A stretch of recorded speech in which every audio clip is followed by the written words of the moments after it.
everyone, thank you so much for stopping by my channel. In this video, I am sharing my DIY budget guest bedroom makeover. So here's before of what this room looked like. It was pretty empty, just the bare minimum in here, and just kind of overall boring. And here's what the closet looked like before. I also redid the closet, but I made a separate video about that. I'll have that link below if you're interested. So for day one of this redo, I took down the old curtains and basically did all the prep work for painting. A lot of the trim and baseboards were cracked and just needed some repair, so I spent some time going around and caulking. I like to just use my finger to smooth my caulk. I know there are more professional, fancy ways to do this, but this worked for me here. I think caulking trim and baseboards is one of the best things you can do to make a huge improvement in a room. I think it just makes such a huge difference.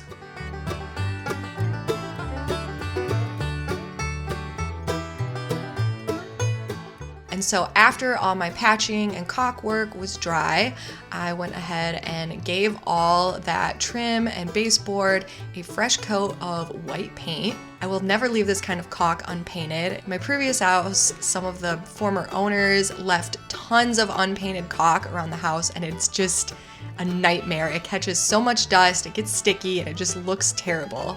So always paint your trim work caulk. So after all my trim and baseboards were dry, I prepped the walls for painting. Prep work makes all the difference in the world. I've said that before.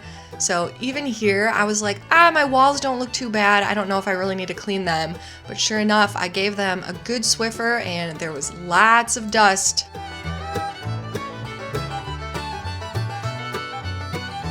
Then I started to tape off all my trim and baseboards. I know a lot of people think taping is a waste of time, but I like to take the extra time to do it because I really love the crisp edges it gets. I use an old gift card to really seal the paint down, so there is absolutely no bleeding. And I think this just allows you to paint much quicker when you don't have to take your time to really cut in on those edges.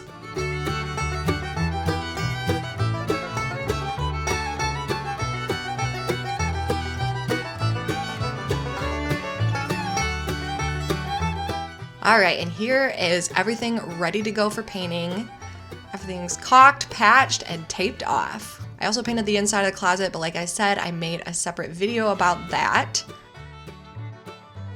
There wasn't really much furniture in here to begin with besides the bed, but I got these little sliders so I could easily maneuver the bed around because it wasn't realistic to take it out of here. These were very helpful.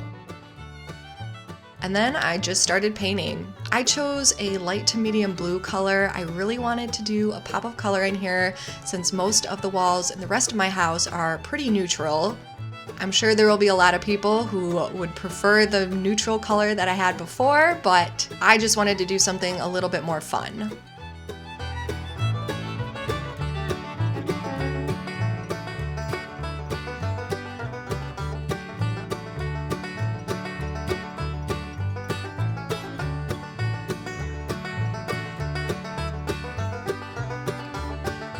So as per usual, I ended up rolling on 2 coats of this paint to make sure I get really full coverage. And then after I get that initial rolling coat down, I go back and I cut in all my edge work.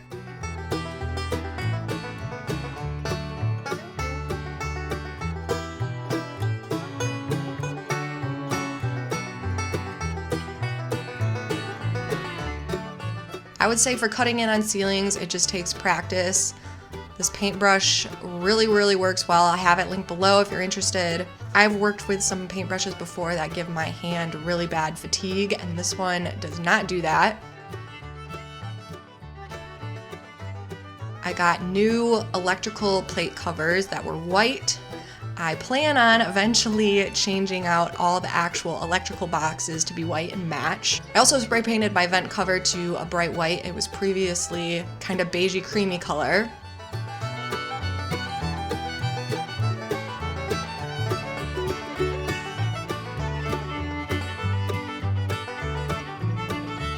And after everything was cleaned up for the most part, I gave the room a really good vacuuming.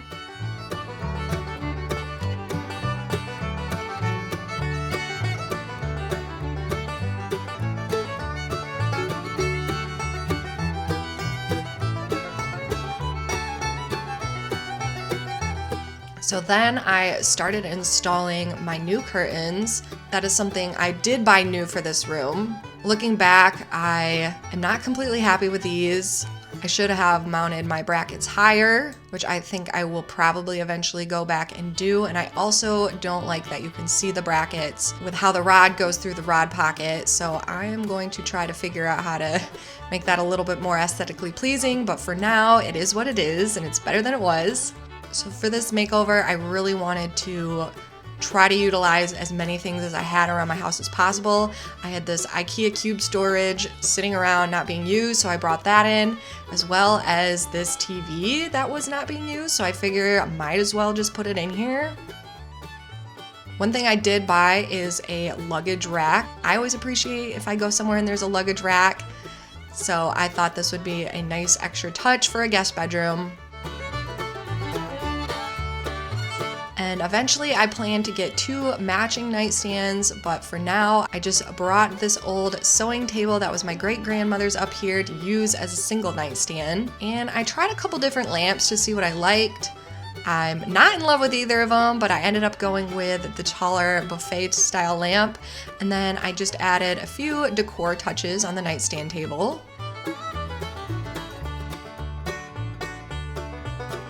I also had this mirror that I spray painted many years ago that I thought would be a good addition to this room. I'm a big fan of using these drywall hooks. I think they're called monkey hooks. You don't have to use a hammer or a drywall anchor or anything. They just go right into the drywall, so easy. And I think they hold up to 60 pounds. They're really great. My dad gave me the idea to make this a Michigan-themed room. I live in Pennsylvania, but Michigan is my home state, so I thought it would be a nice little homage. This thrifted gold frame I painted with some white chalk paint, and then I went back in with some sandpaper to rough it up a little bit because I wanted the gold to show through, and it turned out really, really well.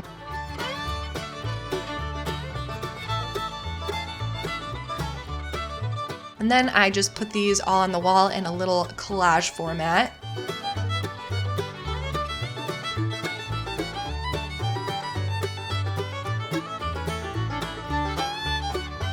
I got this little seagull print off of Etsy, which definitely reminds me of Lake Michigan. This lady has some really cute printable watercolor art. I'll leave her shop link below. And here's what the final makeover looks like. I'm very happy with how this turned out, especially considering I didn't go out and buy a whole bunch of new decor. I did buy a few things, but I used mostly what I already had and shopped my house.